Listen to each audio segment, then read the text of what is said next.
The other 98% ICE.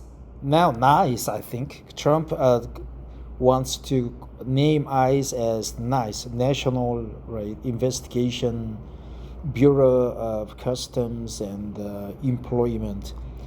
ICE just pepper sprayed a sitting United States senator in a parking lot on Memorial Day for standing still with his arms up. Andy Kim was outside Delaney Hall in Newark, where roughly 300 detained immigrants have stopped eating to protest medical neglect and the conditions inside. Rotten food, no air conditioning, no due process. He tried to broker a deal so nobody got hurt.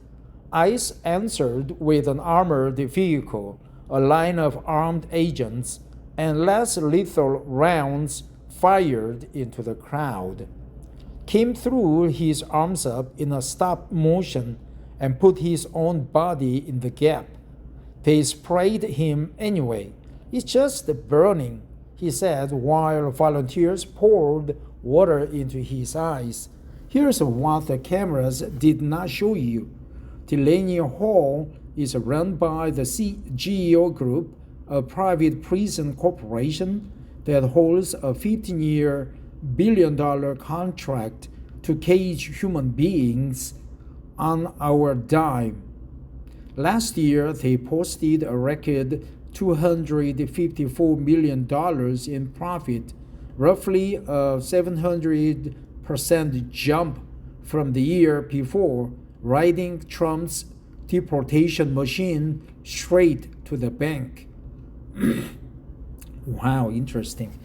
Riding Trump's deportation machine straight to the bank.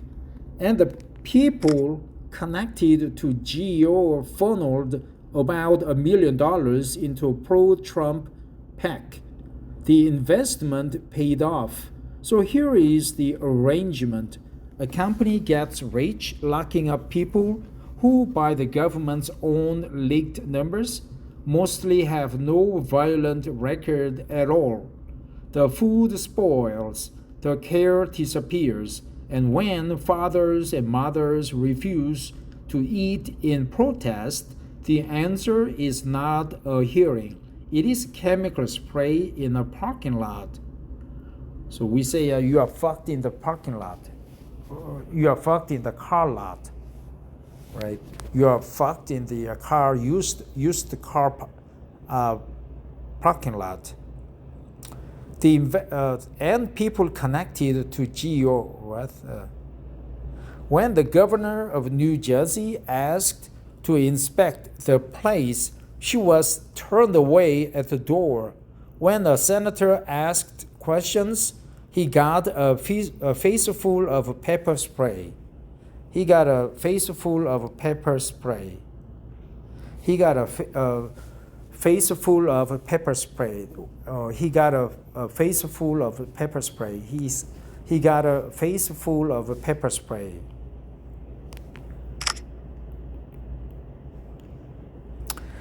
If they will do this to people with much power in front of that many phones, picture what happens to the people locked inside where there are no cameras at all. The DHS secretary, Nomi, or what's his name? I don't know. The female secretary was fucking fired, right? The DHS secretary dismissed the whole thing as a political stunt for fundraising clicks and insisted there is no hunger strike and no bad conditions without bothering to call the senator who was standing right there. This was never about paperwork or borders. It is about whether we are still a country that flinches when the people in its custody are starved or gassed. If that reflex is gone, the rest of us should be terrified of what comes next. The Trump news cycle is built to bury this by Thursday. Don't let it.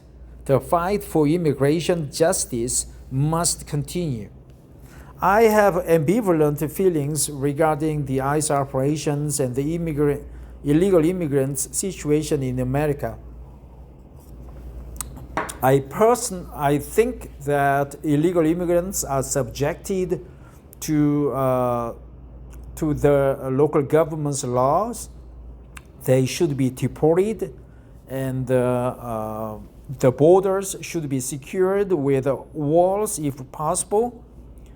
And also, I am in favor of treating the illegal immigrants graciously, humanely, and they are entitled to right hearings in the court, in the justice court, and they should be treated humanely, right? But in the meanwhile, the birthright citizenship is not good. I wish it should be abolished. Of course, if I moved to America a long time ago and I had like a children born in the United States, and if they are bestowed birthright citizenship, then I would say, oh, that's good. But from the third person perspective and in hindsight, I think the birthright citizenship is wrong. You are not automatically entitled to citizenship if you were born in the United States.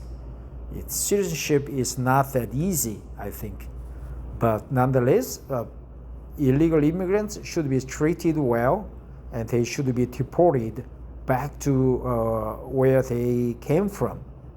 Illegal immigrants, they are burden to the society, burden to the societal infrastructure. Thanks for listening, but have a peaceful day in America. Bye-bye.